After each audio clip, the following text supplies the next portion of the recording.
Shalom saudara yang dikasih Tuhan, senang sekali saya bisa kembali menjumpai saudara dimanapun saudara berada saat ini, di rumah, di jalan, di dalam kendaraan, atau dimanapun saudara mendengar atau menonton video ini. Doa saya, kiranya saudara dan keluarga semua dalam keadaan yang sehat, dalam keadaan yang baik, dan tetap bersemangat. Saudara, saat ini saya ingin berbagi tentang satu tema yang saya beri judul Beautiful in His Time, indah pada waktunya. Dan sebelum saya berbagi lebih lanjut saudara tentang tema ini, tentang firman Tuhan yang nanti sebentar kita akan dengarkan bersama-sama, saudara, kita akan menaikkan sebuah pujian. Ada satu penyembahan yang akan dinaikkan oleh pasangan yang luar biasa, Melky dan Susan. Melky menciptakan lagu ini, menulis lagu ini, judulnya Waktu Tuhan. Dan saya berdoa ketika kita menaikkan pujian ini, kita mendengarkan lagu ini, kita semua boleh dikuatkan, kita boleh dijamah, kita boleh mengalami perjumpaan dengan kasih dan kuasa Tuhan. Mari kita datang kepada Tuhan.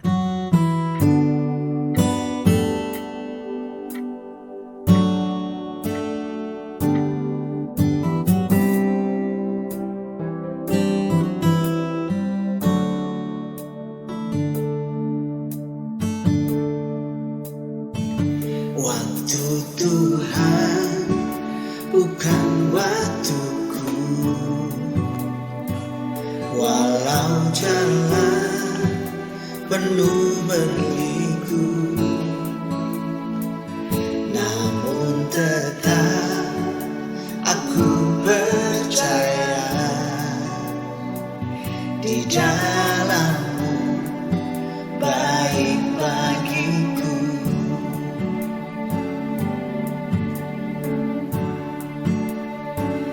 Kini Engkau hadir selalu, berada dalam ruang hatiku, dan ku semakin tetap percaya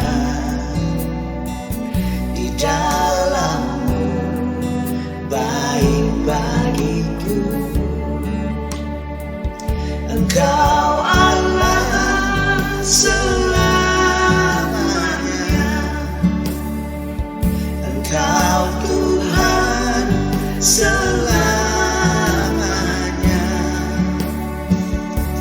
Tiada yang bisa gantikan-Mu.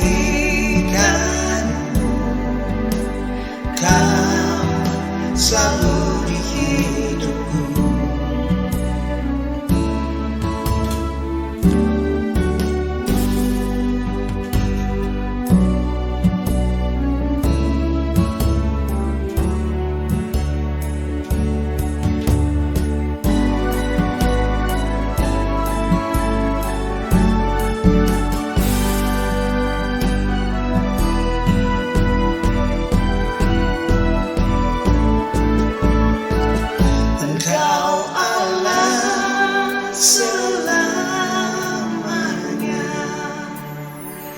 Engkau Tuhan selamanya, tiada yang bisa gantikan-Mu. Kau selalu di hidupku. Engkau Allah selamanya, Engkau Tuhan selamanya.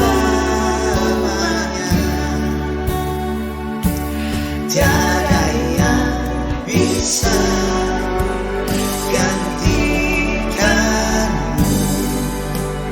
Kau selalu di hidupku.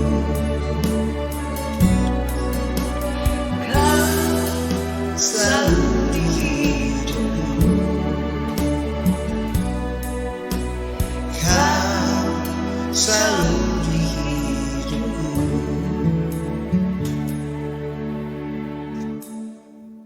Puji Tuhan, saudara, saya percaya lewat penyembahan dan pujian yang tadi baru saja dibawakan dengan indah, dengan kompak oleh Melky dan Susan, sudah menjamah dan juga menguatkan kita semua. Sama seperti judulnya Waktu Tuhan, kita tahu bahwa waktu Tuhan sempurna Dan kita dikuatkan lewat kata-kata yang mereka nyanyikan, bahwa tidak ada yang mungkin gantikan Tuhan dalam hidup kita. Pasangan yang luar biasa, Melky dan Susan, saudara akan temukan ada banyak lagu lain yang ditulis oleh Melky yang sudah jadi berkat di Instagramnya. Saudara bisa lihat nanti, dan saya percaya saudara akan diberkati lebih lagi. Thank you Melky, thank you Susan. Nah, saudara, seperti yang tadi saya sudah sampaikan, bahwa hari ini saya ingin berbagi tentang sebuah pesan Tuhan yang berjudul Beautiful in His Time, indah pada waktunya. Nah, saudara, dalam kehidupan kita tentunya bukan hanya dalam situasi sekarang, tapi ada banyak momen dalam hidup kita yang kita sebut sebagai waktu-waktu bukan yang terbaik, waktu yang berat, waktu yang buruk, waktu yang tidak kita kenang sebagai sesuatu yang baik. Tapi saudara, kalau kita melihat ke belakang dalam hidup kita, kita menyadari bahwa di waktu-waktu yang paling buruk sekalipun, kita bisa menemukan bahwa Tuhan ada di sana. Tuhan menyertai kita. Bahwa di balik setiap kejadian yang ada, Tuhan turut bekerja dalam segala sesuatu untuk mendatangkan kebaikan. Ada amin? Saudara, saya percaya bahwa waktu-waktu yang tidak baik itu justru adalah waktu-waktu terbaik untuk kita bisa melihat tangan Tuhan bekerja dan menyatakan kehendaknya. Nah, mari saudara, kita akan belajar bersama-sama. Ada 5 poin yang saya ingin bagikan kepada kita semua. Dan saya berharap saudara boleh dikuatkan dan mendapatkan pemahaman yang memberi kita semua pengharapan. Saudara, dalam Yohanes pasal yang kedua ayat 1-5 adalah sebuah kejadian yang menarik ketika Yesus untuk pertama kalinya mengadakan sebuah mujizat dalam sebuah perkawinan. Pada hari ketiga ada perkawinan di Kana yang di Galilea dan ibu Yesus ada di situ. Yesus dan murid-muridnya diundang juga ke perkawinan itu. Ketika mereka kekurangan anggur, ibu Yesus berkata kepadanya, mereka kehabisan anggur. Kata Yesus kepadanya, mau apakah engkau daripadaku ibu? Saatku belum tiba. Tetapi ibu Yesus berkata kepada pelayan-pelayan, apa yang dikatakan kepadamu, buatlah itu.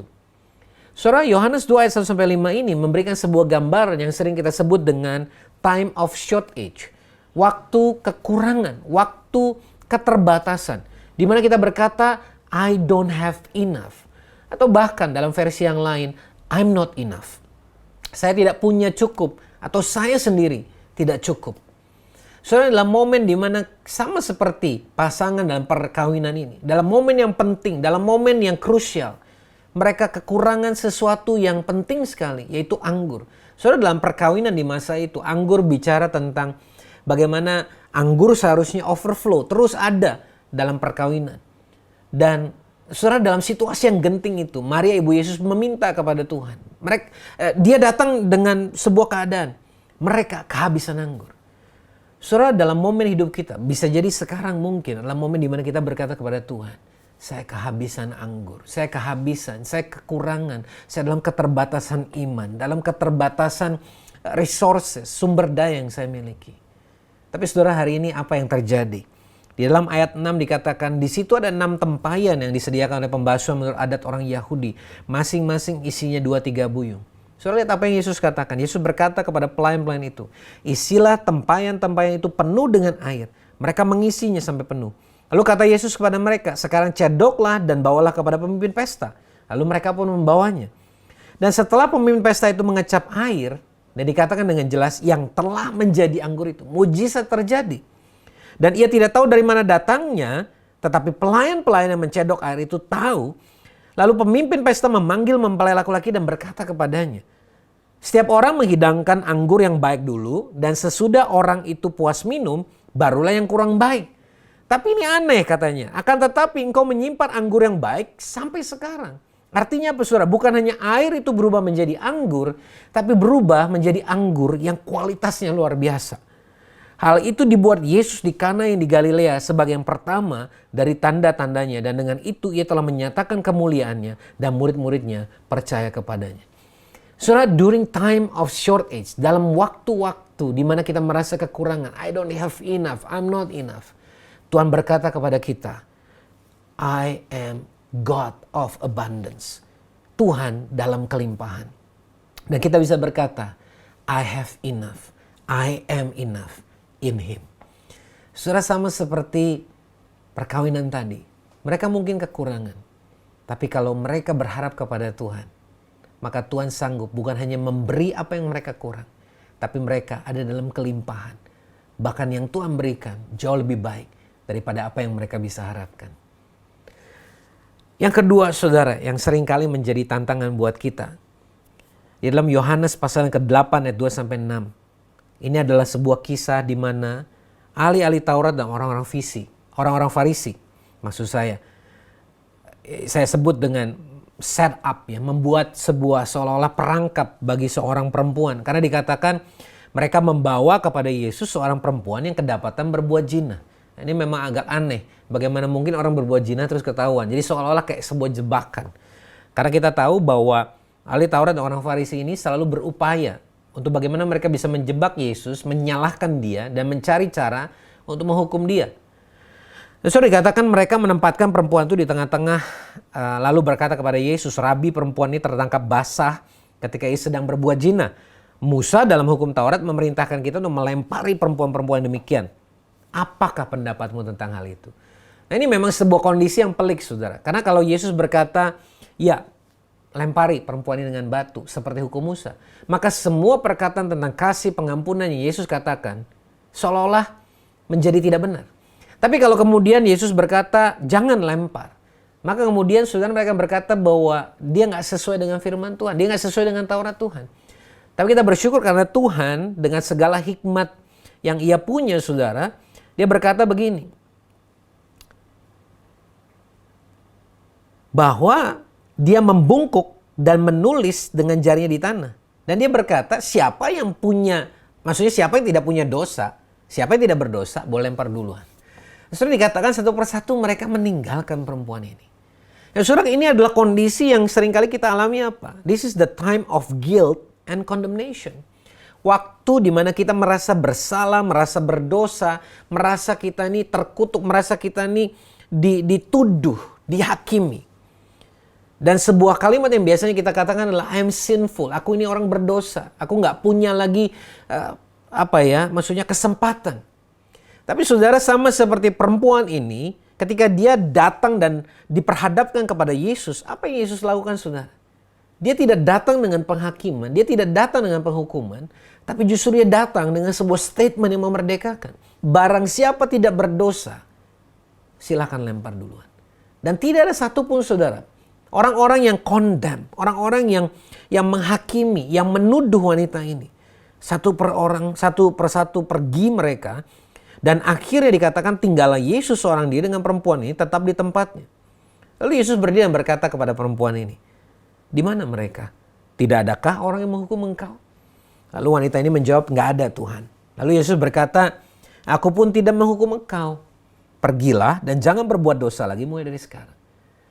Saudara, ketika kita berkata dan datang kepada Tuhan, "God, I'm sinful. Aku seorang pendosa. Aku sudah berbuat dosa." Ada rasa bersalah, rasa tertuduh yang besar. Ini waktu-waktu di mana kita merasa nggak berdaya. Tapi tahukah saudara, Tuhan datang dengan His forgiveness. Supaya kita bisa berkata, I am forgiven. Saya sudah diampuni. Dia datang dengan pengampunan, dia datang dengan anugerah. Dan dia memberi kita sebuah kemerdekaan dari dosa. Dikatakan, aku juga tidak menghukum kamu. Dengan kata lain Tuhan mau berkata, kamu sudah diampuni. Pergi dan jangan berbuat dosa lagi. Ini yang memberi kita sebuah pengharapan. Bahwa kita bisa jadi orang yang lebih baik. Bahwa kita bisa menang dari dosa kita. Kita punya pengharapan di dalam Tuhan. Nah, hal yang ketiga, saudara. Waktu yang kita sebut sebagai waktu juga yang sulit atau tidak baik. Adalah yang disebut dengan time of shame. Waktu di mana kita merasa kita ini punya aib. Di mana kita berkata, I'm unworthy. Saya nggak layak. Ini kisahnya, saudara, kita bisa lihat di dalam Yohanes pasal yang keempat, dimulai dari ayat ke-13. Saudara akan menemukan bahwa Yesus sedang melewati Samaria. Dan di sana dia berjumpa dengan seorang wanita yang ingin mengambil air di sumur. Di tengah siang hari. Tentunya ada sesuatu yang pasti melatar belakangi kenapa wanita ini mengambil air di tengah-tengah siang bolong, di tengah teriknya matahari. Dan saudara, Yesus berhadapan dengan wanita Samaria. Yesus seorang pria, seorang Yahudi, bahkan seorang rabi. Lalu kemudian wanita ini sebagai kalangan yang disebut lebih rendah daripada laki-laki di zaman itu. Lalu sebagai seorang Samaria yang dianggap najis seorang Yahudi. Mereka bertemu. Tapi menariknya, saudara, Yesus datang dan dengan terus terang dia berkata kepada wanita ini, beri aku minum. Karena ada sesuatu yang Yesus sedang mau lakukan di sini. Dan saudara, percakapan ini, kemudian wanita ini berkata kepada Yesus, berilah aku air itu yang kamu tadi cerita. Supaya aku nggak haus dan nggak usah datang lagi untuk menimba air. Saudara, kata haus di sini bukan hanya menggambarkan bagaimana wanita ini sudah capek harus siang hari mengambil air sendiri, nggak ada yang membantu. Tapi ada kehausan di dalam dirinya. Kenapa saudara? Karena kemudian Yesus berkata kepada wanita ini, panggillah suamimu datang ke sini. Dan wanita ini menjawab dengan jujur, aku tidak memiliki suami. Dan Yesus menjawab dengan sebuah pernyataan yang mengejutkan. Betul, tepat katamu bahwa engkau tidak punya suami. Sebab engkau sudah mempunyai 5 suami dan yang ada sekarang padamu bukanlah suamimu. Dalam hal ini engkau berkata benar. Yesus sedang berkata, aku menghargai kejujuranmu dan aku tahu bahwa engkau sudah hidup dalam shame, hidup dalam aib. Engkau merasa malu, engkau merasa nggak pantas. Engkau terus haus. 5 orang ditambah 1 orang sekarang. Ada 6 orang gambaran manusia yang tidak akan pernah bisa memuaskan kita. Tapi Yesus berkata, akulah Mesias itu. Kalau engkau minum air ini, engkau gak akan haus lagi. Yesus menjadi pria yang ketujuh. Pribadi yang sempurna yang memuaskan wanita ini. Wanita ini saudara bukan hanya mendapatkan kebenaran. Tapi dikatakan apa saudara? Perempuan itu kemudian meninggalkan tempayannya, pergi ke kota. Ingat baik-baik, ini wanita yang sengaja pergi diam-diam di tengah siang bolong supaya tidak bertemu siapapun. Tapi kemudian dia berlari ke kotanya, berteriak, berkata kepada orang banyak, mari lihat di sana ada orang yang mengatakan kepadaku segala sesuatu yang telah keperbuat. Saudara, dia menjadi penginjil pertama, menjadi pribadi yang memberitakan tentang Yesus. Dan oleh karenanya dikatakan banyak orang, bahkan dikatakan saudara, banyak orang Samaria di kota itu telah menjadi percaya kepadanya karena perkataan perempuan itu. Dan bahkan mereka akhirnya bertemu dengan Yesus dan meminta Yesus untuk tinggal 2 hari lamanya. Supaya mereka boleh lebih banyak lagi mendengar tentang kebenaran firman. Saudara, ini mungkin awalnya is a time of shame. Waktu yang penuh rasa malu.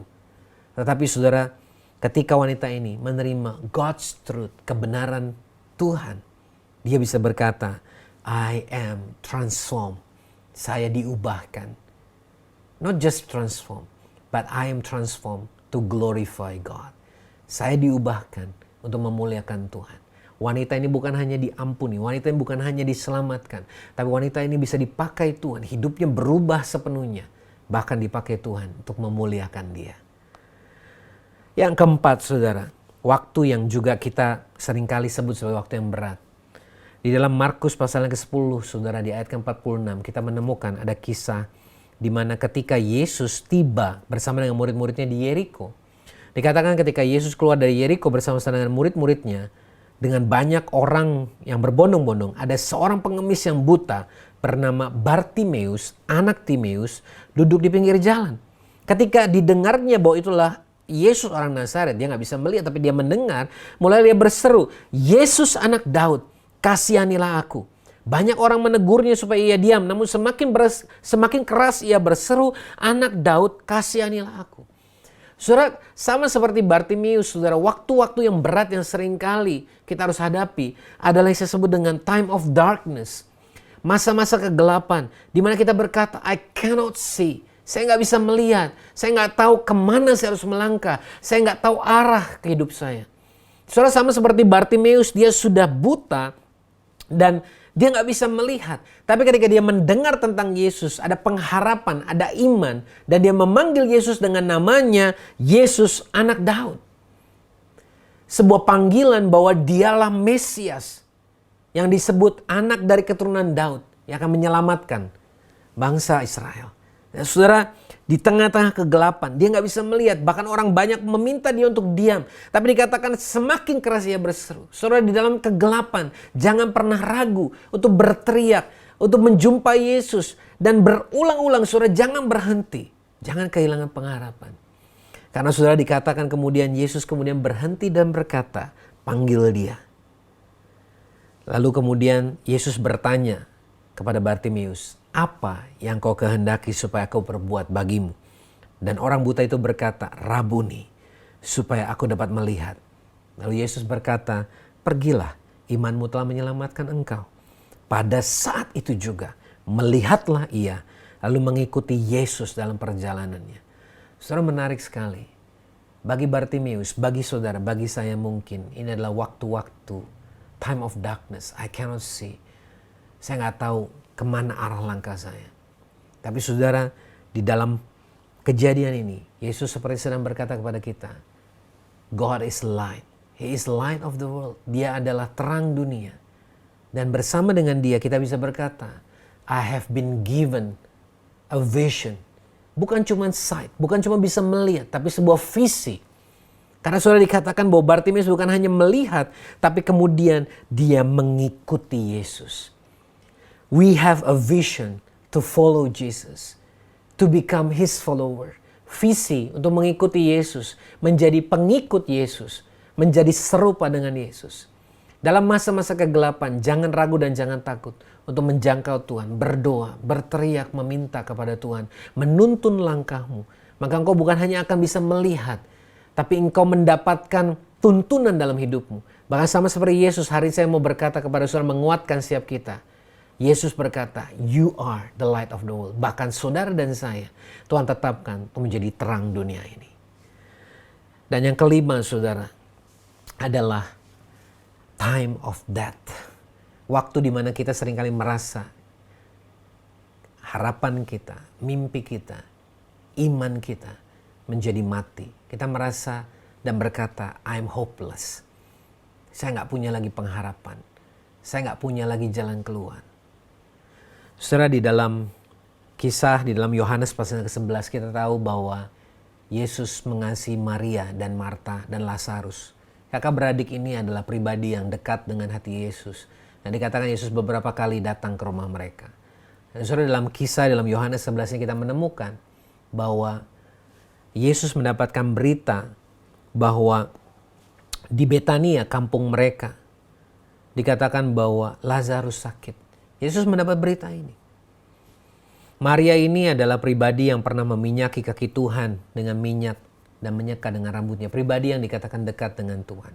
Marta adalah pribadi yang memiliki rumah. Pribadi yang menafkahi keluarganya. Pribadi yang selalu sibuk memasak untuk Yesus, melayani Tuhan.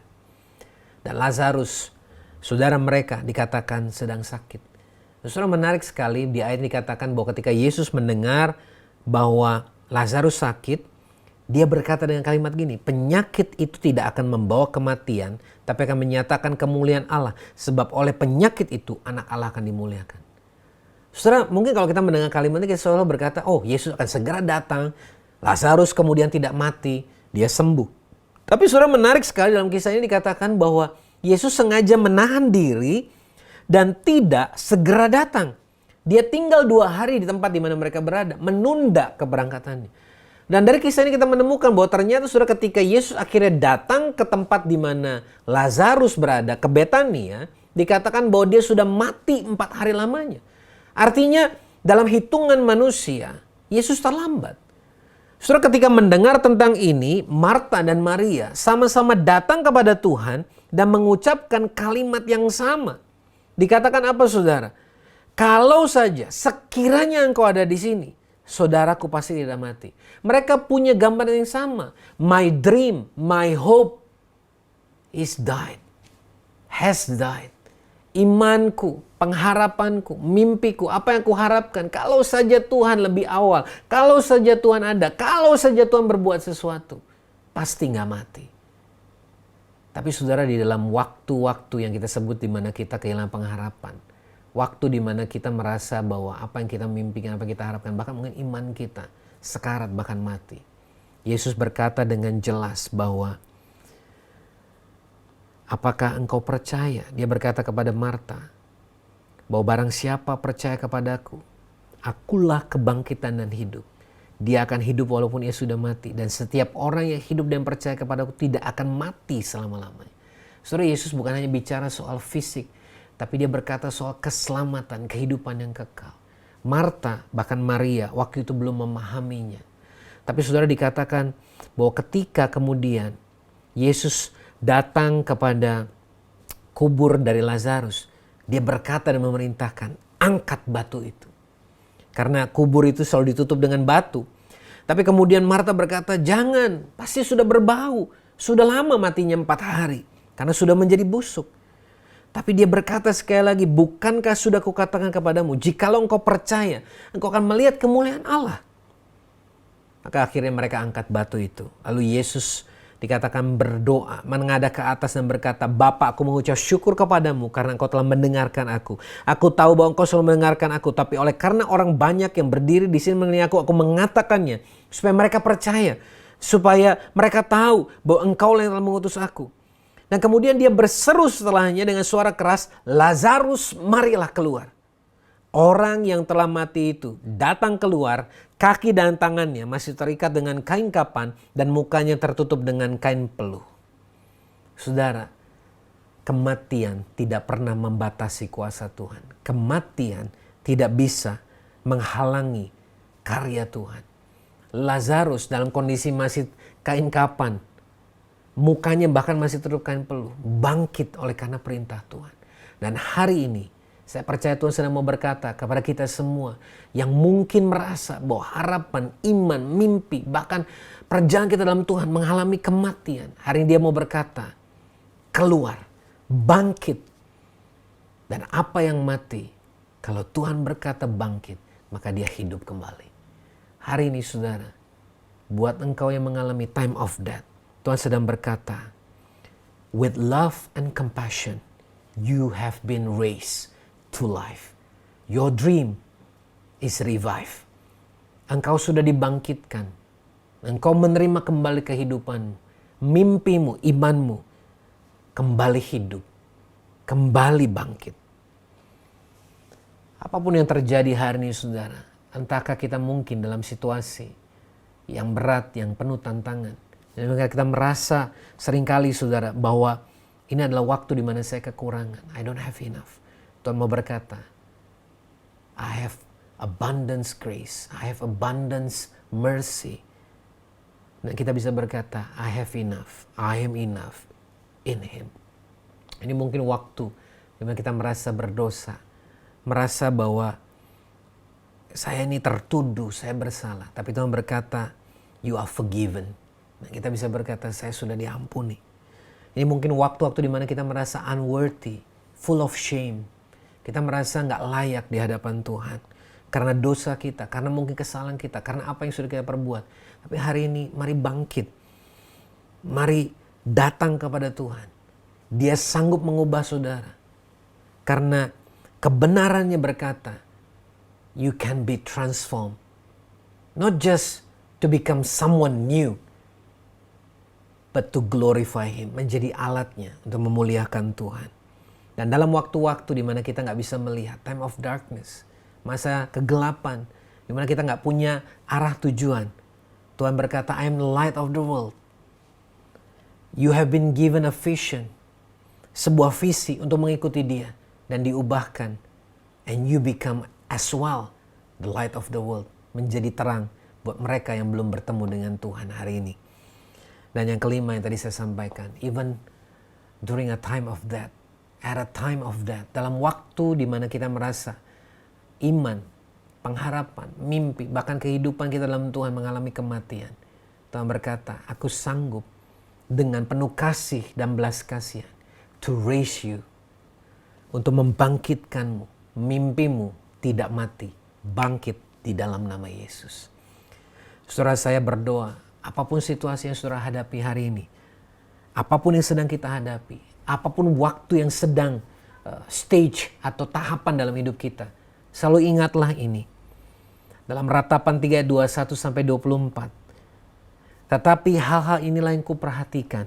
Oleh sebab itu aku akan berharap, tak berkesudahan kasih setia Tuhan, tak habis-habisnya rahmat-Nya, selalu baru setiap pagi. Besar kesetiaan-Mu. Tuhan adalah bagianku, kata jiwaku. Oleh sebab itu aku berharap kepadanya. Apapun kondisi kita hari ini, apapun yang sedang kita hadapi saat ini, waktu apapun yang sedang kita jalani saat ini, ingat selalu, tak habis-habisnya rahmat-Nya, dan selalu baru tiap pagi, besar kesetiaannya. Terjadi dan dialami oleh kita semua yang terus berharap kepada Tuhan. Mari kita berdoa. Tuhan, kami mengucap syukur karena hari ini kami mengerti bahwa rahmat-Mu selalu baru setiap pagi dan besar setiamu. Apapun waktu-waktu yang kami hadapi, apapun situasi yang kami hadapi, kami yakin dan percaya Tuhan menyertai kami. Saudara, kalau ada di antara saudara yang hari ini, engkau berkata, tapi saya belum punya hubungan dengan Tuhan. Saya merasa bahwa saya belum pernah mengakui Dia sebagai Tuhan. Dan saudara rindu hidup saudara dipulihkan. Hari ini, ikuti saya berdoa. Dimanapun saudara berada. Dan katakan, Tuhan Yesus, ini aku. Aku tahu aku berdosa. Aku punya banyak masalah. Waktu-waktu yang aku hadapi gak selalu baik. Tapi aku percaya Engkau Tuhan dan Juru Selamat yang sanggup memulihkan, sanggup mengubahkan. Bahkan waktu-waktu yang terburuk sekalipun, Tuhan sanggup ubahkan menjadi mendatangkan kebaikan. Aku menyerahkan hidupku kepada Tuhan. Aku percaya dosaku sudah diampuni dan hidupku dijadikan baru di dalam nama Yesus. Kalau saudara baru saja mengatakan itu, selamat datang di dalam keluarga Tuhan. Saudara sudah diselamatkan, dosamu sudah diampuni. Dan sama seperti semua kita, yang mungkin hari ini bahkan kita sedang menghadapi situasi yang sulit sekalipun, waktu-waktu yang berat sekalipun, hari kita tahu bahwa Tuhan sanggup mengubahkan, Tuhan sanggup untuk menolong kita. Apapun yang terjadi, Dia turut bekerja untuk mendatangkan segala sesuatu menjadi kebaikan buat setiap kita yang percaya, mengasihi dan berharap kepada Tuhan.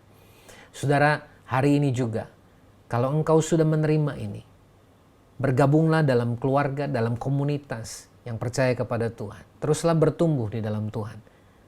Apa yang saudara dengar, bagikan kepada orang-orang yang membutuhkan, teman keluarga. Mereka mungkin kehilangan pengharapan. Mereka dalam situasi yang menghadapi hal-hal yang berat, situasi yang berat. Saudara gak pernah tahu. Apa yang saudara bagikan, hal yang sederhana, bisa menguatkan juga mereka yang mendengarkannya juga. Saya berdoa apa yang kita sudah dengar sama-sama, apa yang saya bagikan hari ini, boleh memberi kita kekuatan, boleh memberi kita pengharapan. Bahwa sekalipun waktu-waktu ini bukan waktu yang kelihatannya mudah. Tapi kita tahu Tuhan menyertai dengan kita. Dan sama seperti yang tadi berkata, tak berkesudahan kasih setia Tuhan. Tak habis-habisnya rahmat-Nya. Selalu baru tiap pagi, besar kesetiaan-Mu. Boleh kita alami, boleh kita hidupi bersama-sama. Dan kita akan melihat penyertaan dan pertolongan Tuhan dinyatakan dalam hidup setiap kita. Selamat menikmati anugerah Tuhan yang luar biasa. Selamat menikmati hari yang luar biasa. Dan Tuhan Yesus memberkati dan menyertai kita semua.